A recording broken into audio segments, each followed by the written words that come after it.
ओम नमः शिवाय। हर हर महादेव। जय लक्ष्मी माता। आज कार्तिक मास शुक्ल पक्ष की पूर्णिमा तिथि कार्तिक पूर्णिमा का व्रत है। इसे त्रिपुरारी पूर्णिमा के नाम से भी जाना जाता है, क्योंकि इस दिन भगवान भोलेनाथ ने त्रिपुरासुर नाम के 3 महाबलशाली दैत्य भाइयों का वध किया था और त्रिपुरारी कहलाए।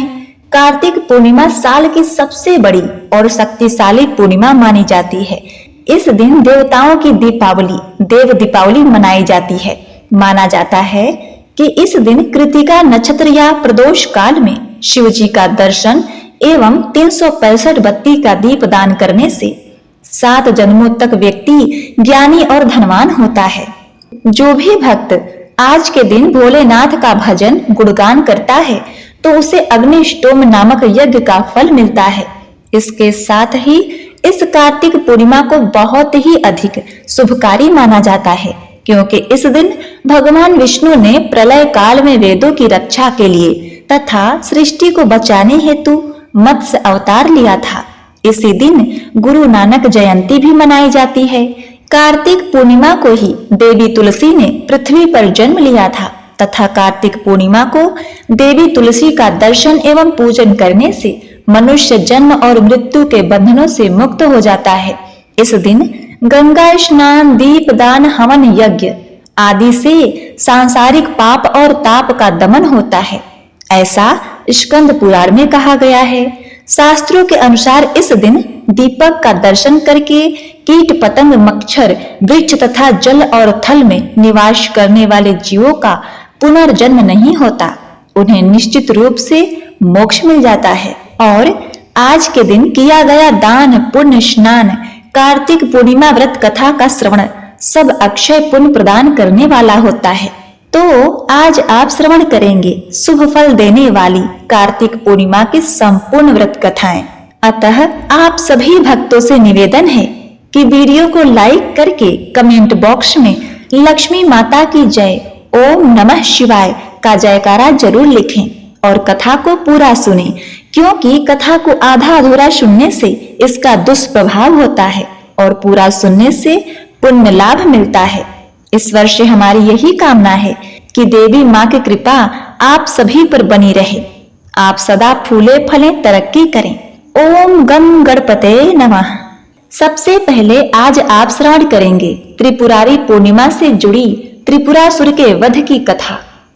जब भगवान कार्तिकेय जी ने तारकासुर का वध किया था, उसके बाद तारकासुर के 3 पुत्रों ने देवताओं से बदला लेने का निश्चय कर लिया। तीनों असुरों के नाम थे तारकाक्ष, कमलाक्ष और विद्युतमाली। देवताओं को पराजित करने के उद्देश्य से वे तीनों घोर तपस्या करने के लिए वन में चले गए। उन्होंने हजारों वर्षों तक अत्यंत ही कठोर तप किया। वर्षा, गर्मी, सर्दी सभी मौसमों को झेलते हुए उन्होंने बड़ा ही घनघोर तप किया। उनके कठोर तप से ब्रह्मा जी अत्यंत ही प्रसन्न हुए और उनके सामने प्रकट हो गए। तीनों ने ब्रह्मा जी का वंदन किया और कहा, हे ब्रह्मा जी, हमने आपको प्रसन्न करने के लिए अत्यंत ही कठोर तप किया है, आप हमें अमरता का वरदान दे। तब ब्रह्मा जी बोले, हे असुरों, मैं आपको अमरता का वरदान नहीं दे सकता, परंतु तुम कोई ऐसी शर्त रख लो जो अत्यंत ही कठिन हो, जिसके पूर्ण होने पर ही आपकी मृत्यु हो, उसका वरदान मैं तुम्हें दे सकता हूँ। तीनों ने बहुत ही विचार किया और ब्रह्मा जी से वरदान मांगा कि हे प्रभु, आप हमारे लिए 3 तारों पर 3 नगरों का निर्माण करें। वे तीनों तारे अर्थात नगर जब अभिजीत नक्षत्र में एक पंक्ति में आए और उसी समय कोई व्यक्ति अत्यंत शांत अवस्था में हमें मारेगा, तभी हमारी मृत्यु होगी और हमें मारने के लिए उस व्यक्ति को ऐसे रथ और बाण की आवश्यकता होनी चाहिए जो बनाना असंभव हो, केवल उससे ही हमारी मृत्यु हो। उनकी यह इच्छा सुनकर ब्रह्मा जी मुस्कुराए और उन्होंने तथास्तु कह दिया कि आप तीनों की इच्छा के अनुसार ही होगा। तीनों असुरों को मिले वरदान के अनुसार ब्रह्मा जी ने उन्हें 3 तारों पर 3 नगर निर्माण करने के लिए विश्वकर्मा जी को आज्ञा दे दी। विश्वकर्मा जी ने तारकाक्ष के लिए स्वर्णपुरी, कमलाक्ष के लिए रजतपुरी और विद्युत माली के लिए लौहपुरी का निर्माण किया। ब्रह्मा जी से वरदान प्राप्त करने के बाद वे तीनों दुष्ट असुर उन्मत्त हो गए। उन्होंने 7 लोकों में आतंक मचा दिया। इन तीनों असुरों को ही त्रिपुरासुर कहा जाता था। त्रिपुरासुर जहां भी जाते वहां सज्जनों को सताते रहते। उन्होंने देवताओं को भी देवलोक से बाहर निकाल दिया। त्रिपुरासुर के आतंक से त्रस्त होकर उन्हें हराने के लिए सभी देवता एकत्रित हुए। सभी ने अपना अपना सारा बल लगा लिया, परंतु त्रिपुरासुर का प्रतिकार नहीं कर सके, अर्थात उनका बाल भी बांका नहीं कर सके। अंत में सभी भगवान शिव जी के शरण में गए। आप तो जानते हैं, भगवान भोलेनाथ के शरण में जाने पर कोई भी मनुष्य निराश वापस नहीं आता। अब देवताओं ने कैलाश पर्वत पर जाकर शिव जी को पूरा वृत्तांत सुनाया। नतमस्तक हो गए। तब भगवान शंकर ने कहा, हे देवताओं, आप सभी देवता मिलकर प्रयास करें। देवताओं ने कहा, हे प्रभु, हम सभी ने मिलकर त्रिपुरासुर का वध करने का प्रयास किया, परंतु कुछ नहीं कर पाए। हम आपके शरण में आए हैं। हे दयानिधि, आप ही हमारी रक्षा कर सकते हैं।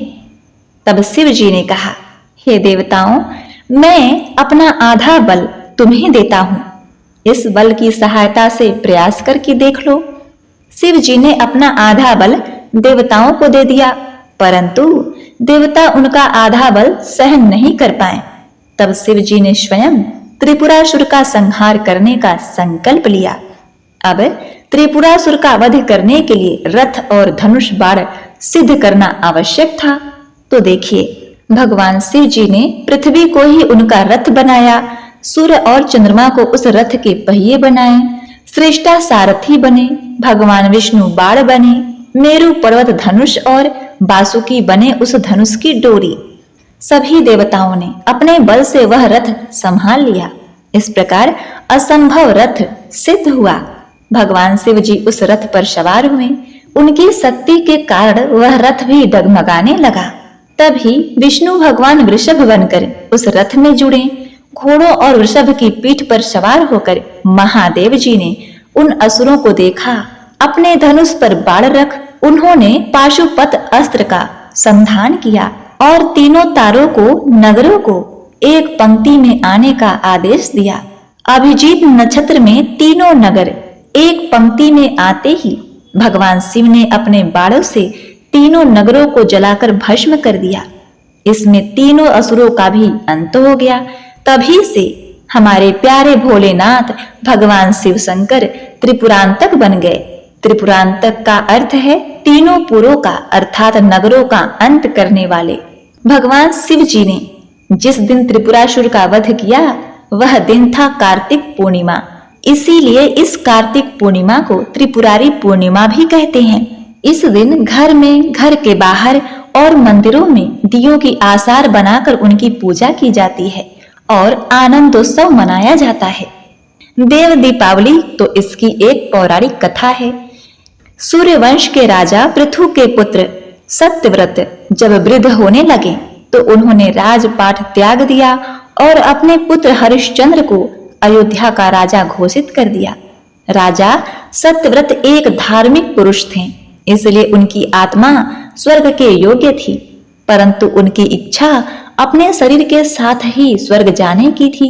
एक दिन सत्यव्रत की भेंट ऋषि विश्वामित्र से हुई। सत्यव्रत ने अपनी दुविधा ऋषि विश्वामित्र को बतलाई। ऋषि विश्वामित्र ने उनकी प्रार्थना को स्वीकार किया और उन्हें सशरीर स्वर्ग पहुंचने के लिए आवश्यक यज्ञ शुरू कर दिया। यज्ञ के प्रभाव से वह स्वर्ग की ओर उठने लगे। इस अप्राकृतिक घटना से स्वर्ग में खलबली मच गई। भगवान इंद्र के नेतृत्व में देवताओं ने सत्यव्रत को स्वर्ग में प्रवेश करने से रोक लिया और उन्हें वापस पृथ्वी की ओर फेंक दिया। अपने अपमान से ऋषि विश्वामित्र क्रोधित हो गए। उन्होंने अपने शक्तियों का प्रयोग करके सत्यव्रत का गिरना रोक दिया, जिससे वह बीच में ही लटक गए। लटके हुए सत्यव्रत ने विश्वामित्र से सहायता की प्रार्थना की। तब क्रोधित हुए विश्वामित्र ने अपने तपोबल से पृथ्वी स्वर्ग आदि से मुक्त एक नई सृष्टि की रचना आरंभ कर दी। विश्वामित्र जी ने ब्रह्मा विष्णु तथा महेश की प्रतिमा बनाकर उन्हें अभिमंत्रित करके उनमें प्राण फूंकने आरंभ कर दिए, जिससे सारी सृष्टि डामाडोल हो गई। हर तरफ कोहराम मच गया, सारी सृष्टि में हलचल मच गई। इस हाहाकार को रोकने के लिए देवताओं ने ऋषि विश्वामित्र की स्तुति की। देवताओं की स्तुति से महर्षि विश्वामित्र अत्यंत ही प्रसन्न हो गए। उन्होंने नए सृष्टि की रचना का संकल्प वापस ले लिया। देवराज इंद्र ने उसी समय सत्यव्रत को दिव्य देहधारी बनाया और एक उत्तम विमान में बैठने की आज्ञा दी तथा उन्हें स्वर्गलोक में ले गए। इससे देवताओं ऋषि मुनियों में प्रसन्नता की लहर दौड़ गई। पृथ्वी स्वर्ग तथा पाताल सभी जगह इस अवसर पर देव दीपावली मनाई गई। इस प्रकार कार्तिक पूर्णिमा की दूसरी कथा पूर्ण हुई। प्रिय भक्तगणों, आज के ही दिन भगवान विष्णु ने मत्स्य अवतार लिया था, तो बिना मत्स्य अवतार की कथा को सुने और पढ़े यह पूर्णिमा का व्रत अधूरा और निष्फल होता है। इसीलिए शुभ फल प्राप्त करने के लिए आइए भगवान की बड़ी ही सुंदर मत्स्य अवतार कथा का श्रवण करते हैं। सृष्टि के अंत के पूर्व एक पुण्य आत्मा राजा तप कर रहा था। राजा का नाम सत्यव्रत था। सत्यव्रत पुण्य आत्मा तो था ही, बड़े उदार हृदय का भी था। प्रभात का समय था, सूर्योदय हो चुका था। सत्यव्रत कृतमाला नदी में स्नान कर रहा था। उसने स्नान करने के पश्चात जब तर्पण के लिए अंजलि में जल लिया तो अंजलि में जल के साथ एक छोटी सी मछली भी आ गई। सत्यव्रत ने मछली को नदी के जल में छोड़ दिया। मछली बोली, हे राजन, जल के बड़े बड़े जीव छोटे छोटे जीवों को मारकर खा जाते हैं। अवश्य कोई बड़ा जीव मुझे भी मारकर खा जाएगा। कृपया करके मेरे प्राणों की रक्षा कीजिए। मछली के मनुष्य आवाज में इस प्रकार बोलने से सत्यव्रत के हृदय में दया उत्पन्न हो गई। उसने मछली को जल से भरे हुए अपने कमंडलू में डाल दिया। तभी एक आश्चर्यजनक घटना घटी। एक रात में मछली का शरीर इतना बढ़ गया कि कमंडलू उसके रहने के लिए छोटा पड़ गया। दूसरे दिन मछली सत्यव्रत से बोली, राजन, मेरे रहने के लिए कोई दूसरा स्थान ढूंढिए, क्योंकि मेरा शरीर बढ़ गया है। मुझे घूमने फिरने में बड़ा ही कष्ट होता है। सत्यव्रत ने मछली को कमंडलू से निकालकर पानी से भरे हुए मटके में रख दिया। वहां भी मछली का शरीर रात भर में ही मटके में इतना बढ़ गया कि मटका भी उसके रहने के लिए छोटा पड़ गया। दूसरे दिन मछली पुनः सत्यव्रत से बोली, हे राजन, मेरे रहने के लिए कहीं और प्रबंध कीजिए, क्योंकि मटका भी मेरे रहने के लिए छोटा पड़ रहा है। तब सत्यव्रत ने मछली को निकालकर एक सरोवर में डाल दिया, किंतु सरोवर भी मछली के लिए छोटा पड़ गया। इसके बाद सत्यव्रत ने मछली को नदी में और फिर उसके बाद समुद्र में डाल दिया। आश्चर्य! समुद्र में भी मछली का शरीर इतना बढ़ गया था कि मछली के रहने के लिए वह छोटा पड़ गया। अंततः मछली पुनः सत्यव्रत से बोली, राजन, यह समुद्र भी मेरे रहने के लिए उपयुक्त नहीं है। मेरे रहने की व्यवस्था कहीं और कीजिए। अब सत्यव्रत विस्मित हो उठे। उसने आज तक ऐसी मछली कभी नहीं देखी थी। वह आश्चर्य से भरे हुए शब्दों में बोला, मेरी बुद्धि को विस्मय के सागर में डुबो देने वाले आप कौन हैं? मत्स्य रूपधारी श्रीहरि ने उत्तर दिया, हे राजन, हयग्रीव नामक दैत्य ने वेदों को चुरा लिया है। जगत में चारों ओर अज्ञान और अधर्म का अंधकार फैला हुआ है। मैंने हयग्रीव को मारने के लिए मत्स्य का रूप धारण किया है। आज से 7वें दिन पृथ्वी प्रलय के चक्र में फिर आ जाएगी। समुद्र उमड़ उठेगा, भयानक वृष्टि होगी, सारी पृथ्वी पानी में डूब जाएगी। जल के अतिरिक्त कहीं कुछ भी दृष्टिगोचर नहीं होगा। आपके पास एक नाव पहुंचेगी।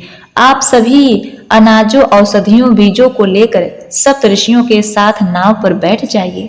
मैं उसी समय आपको पुनः दिखाई पड़ूंगा और आपको आत्म तत्व का ज्ञान प्रदान करूंगा। सत्यव्रत उसी दिन से ही हरि का स्मरण करते हुए प्रलय की प्रतीक्षा करने लगे और सारी तैयारी करने लगे। 7वें दिन प्रलय का दृश्य उपस्थित हो उठा। समुद्र भी उमड़कर अपनी सीमाओं से बाहर बढ़ने लगा। भयानक वृष्टि होने लगी। थोड़े ही देर में सारे पृथ्वी पर जल ही जल हो गया। संपूर्ण पृथ्वी जल में समा गई। उसी समय एक नाव दिखाई पड़ी। सत्यव्रत सप्त ऋषियों के साथ अपनी पत्नी और औषधि विभिन्न तरह के अनाज को लेकर नाव पर बैठ गए। उन्होंने नाव के ऊपर संपूर्ण अनाजों और औषधियों के बीज भी भर लिए। नाव प्रलय के सागर में तैरने लगी। प्रलय के उस सागर में उस नाव के अतिरिक्त कहीं कुछ भी दिखाई नहीं दे रहा था। सहसा मत्स्य रूपी भगवान प्रलय के सागर में दिखाई पड़े। सत्यव्रत और सप्त ऋषिगण मत्स्य रूपी भगवान की प्रार्थना करने लगे। भगवान से आत्मज्ञान पाकर सत्यव्रत का जीवन धन्य हो गया। वे जीते जी ही जीवन से मुक्त हो गए। प्रलय का प्रकोप शांत होने पर मत्स्य रूपी भगवान ने हयग्रीव को मारकर भगवान ने उससे वेद पुनः प्राप्त कर लिए। भगवान ने ब्रह्मा जी को पुनः वेद दे दिए। इस प्रकार भगवान ने मत्स्य रूप धारण करके वेदों का उद्धार किया। वह दिन था कार्तिक माह शुक्ल पक्ष की पूर्णमासी का दिन। इसी दिन भगवान विष्णु ने मत्स्य का रूप धारण करके जल में प्रवेश किया था। तो बोलिए ओम नमो भगवते वासुदेवाय नमः। हे भगवान विष्णु, हम आपके बालक अज्ञानी और मूर्ख हैं। आप हमें अपने चरणों में स्थान दीजिए। आप इस कथा कहानी को सुनते कहते हुंकारा भरते अपने सभी भक्तों पर कृपा दृष्टि बनाए रखना, सबका कल्याण करना। ओम विष्णवे नमः। प्रिय भक्तगणों, इस कार्तिक पूर्णिमा के दिन दान करने का बड़ा ही महत्व होता है। बिना दान किए पूर्णिमा का व्रत अधूरा माना जाता है और इस दिन दान की कथाओं को भी सुनना बड़ा ही महत्वपूर्ण होता है। तो आइए अब श्रवण करते हैं बड़ी ही अनोखी पुण्य दान करने की कथा। आपने अन्नदान, श्रम दान, स्वर्ण दान इत्यादि दान सुना है, लेकिन पुण्य दान नहीं सुना होगा। तो आज आप सुनेंगे पुण्य दान करने की कथा कि कैसे एक ब्राह्मण ने अपने पुण्यों का दान किया और उसे परम गति की प्राप्ति हुई। महेंद्र पर्वत पर निवास करने वाला एक सोम शर्मा नामक ब्राह्मण सदैव यज्ञ आदि कर्मों में लगा रहता था। उसने बहुत दान किया। दान इतना किया कि उसके पास खाने को भी कुछ न रह गया। तब उसकी स्त्री ने कहा कि आपके गांव में एक सेठ जी रहते हैं। वे पुण्यों का मोल भाव करते हैं। वे किसी के पुण्य को मोल खरीदते हैं। अतः आप उनके पास जाकर और अपना कुछ पुण्य बेचकर उनसे कुछ धन ले आइए। मैं जानती हूँ आपने जीवन भर दान दिया तो आपके पास बहुत सारा पुण्य है। पुण्य तो दिखाई नहीं देता, लेकिन वह सेठ किस प्रकार पुण्य खरीदते हैं ये भी मुझे नहीं पता। किंतु आप बच्चों के भरण पोषण के लिए आप यह काम कीजिए जिससे कि अपना काम चल सके। इच्छा न रहते हुए भी स्त्री के बार बार कहने पर वह ब्राह्मण जाने को तैयार हो गया। उसकी स्त्री ने उसके खाने के लिए 4 रोटियां बनाकर दे दी। उसके घर में मात्र 4 रोटियों के लिए ही आटा था। उसने न तो अपने बच्चों को रोटियां खाने के लिए दी और न ही खुद खाई। ब्राह्मण के बच्चे और स्त्री भूखे ही रह गए और इस प्रकार उन 4 रोटियों को ब्राह्मणी ने ब्राह्मण को रास्ते में खाने के लिए दे दिया। अब वह चल दिया और उस नगर के कुछ समीप पहुंचा। वहां एक तालाब था। वहीं नित्य क्रिया आदि से निवृत्त होकर वह रोटी खाने के लिए वहां बैठा। इतने में वहां एक कुतिया आई। उसने हाल में ही 2 बच्चों को जन्म दिया था।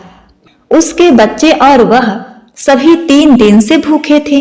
भारी वर्षा हो जाने के कारण वह बच्चों को छोड़कर नगर में नहीं जा सकती थी। कुतिया को भूखी देखकर उस सोम शर्मा ब्राह्मण ने कुतिया को एक रोटी दे दी। उसने उस रोटी को खा लिया, फिर दूसरी दी, उसको भी कुतिया खा गई। इस प्रकार उसने एक एक करके 4 रोटियां कुतिया को दे दी। कुतिया रोटी खाकर तृप्त हो गई। फिर वह वहां से भूखा ही उठकर चल दिया तथा उस सेठ के पास पहुंचा। सेठ के पास जाकर उसने अपना पुण्य बेचने की बात कही। सेठ ने कहा, आप दोपहर के बाद आइए। उस सेठ की स्त्री पतिव्रता थी। उसने स्त्री से पूछा, एक महाजन आया है और वह अपना पुण्य बेचना चाहता है, अतः तुम बताओ कि उसके पुण्यों में से कौन सा पुण्य सबसे बढ़कर लेने योग्य है। स्त्री ने कहा, आज जो उसने तालाब पर बैठकर एक भूखी कुतिया को 4 रोटियां दी हैं, उस पुण्य को खरीदना चाहिए, क्योंकि उसके जीवन में उससे बढ़कर और कोई पुण्य नहीं है। सेठ, ठीक है, ऐसा कहकर बाहर चले आए। नियत समय पर ब्राह्मण सेठ जी के पास आया और बोला, आप मेरे पुण्य में से कौन सा पुण्य खरीदेंगे? सेठ ने कहा, आपने आज जो यज्ञ किया है, हम उसी यज्ञ के पुण्य को लेना चाहते हैं। महाजन बोला, मैंने तो आज कोई यज्ञ नहीं किया, मेरे पास धन तो था ही नहीं, मैं यज्ञ कहां से कैसे करता। इस पर सेठ ने कहा, आपने जो आज तालाब पर बैठकर भूखी कुतिया को 4 रोटी दी है, मैं उसी पुण्य को लेना चाहता हूं। ब्राह्मण ने पूछा, उस समय तो वहां कोई नहीं था, आपको इस बात का कैसे पता लगा? सेठ ने कहा, मेरी स्त्री पतिव्रता है, उसी ने यह सब बातें मुझे बताई है। तब ब्राह्मण ने कहा, बहुत अच्छा, ले लीजिए, परंतु मूल्य क्या देंगे? सेठ ने कहा, आपकी रोटियां जितने वजन की थीं, उतने ही हीरे मोती तौलकर मैं दूंगा। ब्राह्मण ने स्वीकार कर लिया और उसकी सम्मति के अनुसार सेठ ने अंदाजे से उतनी ही वजन की 4 रोटियां बनाकर तराजू के एक पलड़े पर रखी और दूसरे पलड़े पर हीरे मोती आधे रख दिए। किंतु बहुत से रत्नों के रखने पर भी वह रोटी वाला पलड़ा नहीं उठा। इस पर सेठ ने कहा, और रत्नों की थैली लाओ। जब उस ब्राह्मण ने अपने इस पुण्य का इस प्रकार प्रभाव देखा तो उसने कहा, सेठ जी, मैं अभी इस पुण्य को नहीं बेचना चाहता हूं। सेठ बोला, जैसी आपकी इच्छा। तदनंतर वह ब्राह्मण वहां से चल दिया और उसी तालाब के किनारे जहां बैठकर उसने कुतिया को रोटी खिलाई थी, वहीं से थोड़े से चमकदार कंकड़ पत्थरों को और कांच के टुकड़ों को कपड़े में बांधकर अपने घर ले आया। उसे डर था कि यदि ब्राह्मणी ने पूछा कि वह धन लाया है या नहीं, तो मैं खाली हाथ जाऊंगा तो वो मुझ पर गुस्सा करेगी। भले ही इन कंकड़ पत्थरों को वो बाद में खोल कर देखेगी, लेकिन पहले की तरह क्रोधित तो नहीं होगी। घर आकर उसने वह पोटली अपने स्त्री को दे दी और कहा, इसको भोजन करने के बाद खोलेंगे। ऐसा कहकर वह बाहर चला गया। स्त्री के मन में उसे देखने की बड़ी ही तीव्र इच्छा हुई। उसने पोटली को खोला तो उसमें हीरे, पन्ने, माणिक आदि रत्न जगमगा रहे थे। वह बड़ी प्रसन्न हुई। थोड़े देर बाद जब वह ब्राह्मण घर आया तो स्त्री ने पूछा, इतने हीरे पन्ने कहां से लाए? ब्राह्मण बोला, क्यों उपहास करती हो? स्त्री ने कहा, उपहास नहीं करती, मैंने स्वयं खोलकर देखा है, उसमें तो ढेर सारे बेशकीमती हीरे पन्ने भरे हैं। महाजन बोला, लाकर दिखाओ। उसने पोटली लाकर खोलकर सामने रख दी। वह उसे देखकर चकित हो गया। उसने उसको अपने उस पुण्य का प्रभाव समझा। फिर उसने अपनी यात्रा का सारा वृत्तांत अपनी पत्नी को कह सुनाया।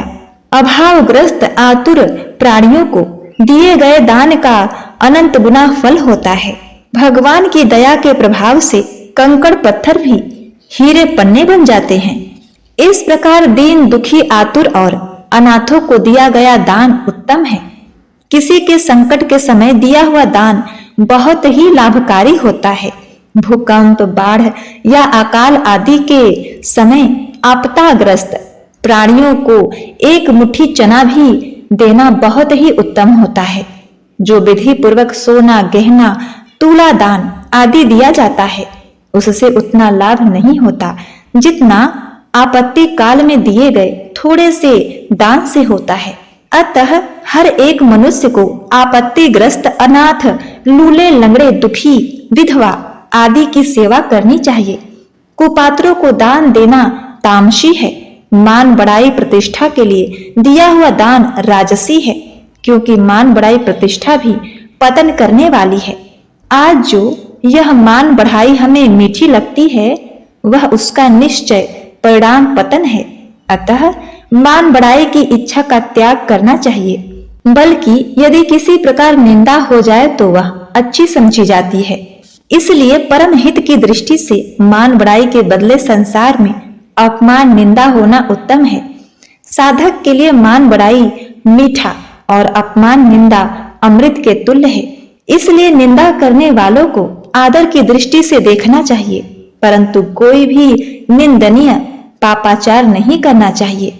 दुर्गुण दुराचार बड़े ही खतरे की चीज हैं, इसीलिए इनका हृदय से त्याग करना चाहिए। आजकल लोग सच्चे दुर्गुणों को छिपाकर बिना हुए ही अपने में सद्गुणों का संग्रह बताकर उसका प्रचार करते हैं। ये सीधा नरक का रास्ता है। अतः मान बढ़ाई की इच्छा हृदय से सर्वथा निकाल देनी चाहिए। संसार में हमारी प्रतिष्ठा हो ही रही है और हम यदि उनके योग्य नहीं हैं तो हमारा पतन हो रहा है। मान बढ़ाई प्रतिष्ठा चाहने वाले से भगवान दूर हो जाते हैं। यह ध्यान रखना चाहिए कि सुपात्रों को दिया गया दान दोनों के लिए कल्याणकारी है, कुपात्रों को दिया गया दान दोनों को डुबाने वाला है। जैसे पत्थर की नौका बैठने वालों को साथ लेकर डूब जाती है, उसी प्रकार कुपात्र दाता को साथ लेकर नरक में जाता है। दान के संबंध में एक बात और समझने की बात है। बड़े धनी पुरुष के द्वारा दिए गए लाखों रुपए के दान से निर्धन के 1 रुपए का दान अधिक महत्व रखता है, क्योंकि निर्धन के लिए 1 रुपए का दान भी बहुत बड़ा त्याग है। भगवान के यहाँ न्याय है। ऐसा न होता तो फिर निर्धनों की मुक्ति ही नहीं होती। इस विषय में एक कथा है। एक राजा प्रजाजनों के सहित तीर्थ करने के लिए चले गए। रास्ते में एक आदमी नंगा पड़ा था। वह ठंड के कारण ठिठुर रहा था। राजा के साथी प्रजाजनों में एक जाट था। उसने अपनी 2 धोतियों में से एक धोती उस नंगे आदमी को दे दी। इससे उसके प्राण बच गए। जाट के पास पहनने को एक ही धोती रह गई थी। आगे जब वह दूर गए तो वहां बहुत कड़ी धूप थी, पर उन्होंने देखा कि बादल उन पर छाया करते चले आ रहे हैं। राजा ने सोचा कि हमारे पुण्य के प्रभाव से ही बादल छाया करते हुए चल रहे हैं। तदनंतर वे एक जगह किसी वन में ठहरे। जब चलने लगे तब किसी महात्मा ने पूछा, राजन, तुम्हें इस बात का पता है कि यह बादल किसके प्रभाव से छाया करते हुए चल रहे हैं? राजा कुछ भी उत्तर नहीं दे सका। तब महात्मा ने कहा, अच्छा, तुम एक एक करके यहां से निकलो। जिसके साथ बादल छाया करते हुए चले, इसको उसी पुण्यवान के पुण्य का प्रभाव समझना चाहिए।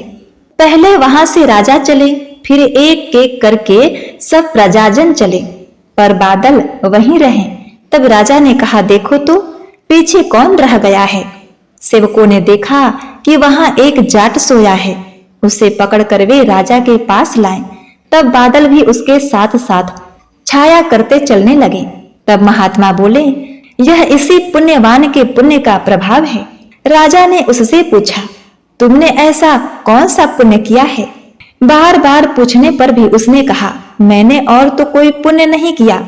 अभी रास्ते में मैंने अपनी 2 धोतियों में से एक धोती रास्ते में पड़े जाड़े से ठिठुरते हुए एक नंगे मनुष्य को दे दी थी। इस पर महात्मा ने राजा से कहा, राजन, तुम बड़ा दान करते हो, परंतु तुम्हारे पास अतुलित संपत्ति है, इसलिए तुम्हारा त्याग 2 धोती में से एक दे डालने के समान नहीं हो सकता। इस प्रकार दान का रहस्य समझकर दान करना चाहिए। ऐसी त्याग बुद्धि से जो सुपात्रों को, यानी जिस वस्तु का जिसके पास अभाव है, उसे वह वस्तु देना और उसमें किसी प्रकार की कामना न रखना उत्तम दान है। जो व्यक्ति दान करता है और चारों तरफ ढिंढोरा पीटता है कि उसने दान किया है, तो उसे उसका पुण्य फल प्राप्त नहीं होता है। वह दान निरर्थक हो जाता है तथा उसे नरक में ले जाता है। दान के 3 नियम है। पहला, दान देकर भूल जाओ। दूसरा, दान दो और उसके बदले किसी चीज की कामना न करो। तीसरा, दान देते समय मन में दान के प्रति कपट भाव ना रखें। यदि जिस व्यक्ति ने इन तीनों बातों को ध्यान में रखकर दान दिया तो वह तीनों लोकों को जीतने वाला हो जाता है। उसे सभी प्रकार के सुख मिलते हैं तथा जीवन के अंत में मोक्ष प्राप्त होता है। व्यक्ति जीवन मरण के चक्र से मुक्त होकर भगवान के धाम सदा के लिए निवास करता है, क्योंकि सभी दानों में अन्नदान महादान है और इस प्रकार से उस मनुष्य का फिर से जन्म नहीं होता। वह जन्म मरण के चक्र से छूटकर वैकुंठ में वास करता है। प्रिय भक्तगणों, आइए अब श्रवण करते हैं तुलसी माता जी की आरती। जय जय तुलसी माता मैया, जय जय तुलसी माता, सब जग की सुखदाता, सबकी वर माता। मैया जय जय जय जय तुलसी माता, जय जय तुलसी माता। मैया जय जय तुलसी माता, सब जग की सुखदाता, सबकी वर माता। मैया जय जय तुलसी माता, सब योगों से ऊपर, सब रोगों से ऊपर। मैया सब रोगों से ऊपर, रज से रक्ष करे, रज से रक्ष करे, सबकी भवत्राता। जय तुलसी माता, जय जय तुलसी माता। मैया जय जय तुलसी माता, सब जग की सुखदाता, सबकी वर माता। जय जय तुलसी माता। बटु पुत्री है श्यामा, सुरवल्ली है ग्रामा। मैया सुरवल्ली है ग्रामा, विष्णु प्रिय जो नर तुम्हें सेवे, विष्णु प्रिय जो नर तुम्हें सेवे, सो नर तर जाता। जय तुलसी माता, जय जय तुलसी माता। मैया जय जय तुलसी माता, सब जग की सुखदाता, सबकी वर माता। जय तुलसी माता। हरि के शीस विराजत, त्रिभुवन से हो विदित। मैया त्रिभुवन से हो विदित, पतित जनों की तारिणी, पतित जनों की तारिणी, तुम हो विख्याता। जय तुलसी माता, जय जय तुलसी माता। मैया जय जय तुलसी माता, सब जग की सुखदाता, सबकी वर माता। जय तुलसी माता। लेकर जन्म बीजन में आई दिव्य भवन में, मैया आई दिव्य भवन में। मानव लोक तुम्ही से, मानव लोक तुम्ही से, सुख संपत्ति पाता। जय तुलसी माता, जय जय तुलसी माता। मैया जय तुलसी माता, सब जग की सुखदाता, सबकी वर माता। जय तुलसी माता। हरि को तुम अति प्यारी, श्याम वर्ण सुकुमारी, प्रेम अजब उनका। मैया प्रेम अजब उनका, तुमसे कैसा नाता, तुमसे कैसा नाता, हमारी विपत्ति हरो तुम, कृपा करो माता। जय तुलसी माता, जय जय तुलसी माता, जय जय तुलसी माता, मैया जय तुलसी माता। सब जग की सुखदाता, सबकी वर माता, जय तुलसी माता। जय जय तुलसी माता, मैया जय जय तुलसी माता। सब जग की सुखदाता, सब जग की सुखदाता, सबकी वर माता, मैया जय जय तुलसी माता। ओम नमो भगवते वासुदेवाय नमः। बोलिए श्री तुलसी शालिग्राम भगवान की जय।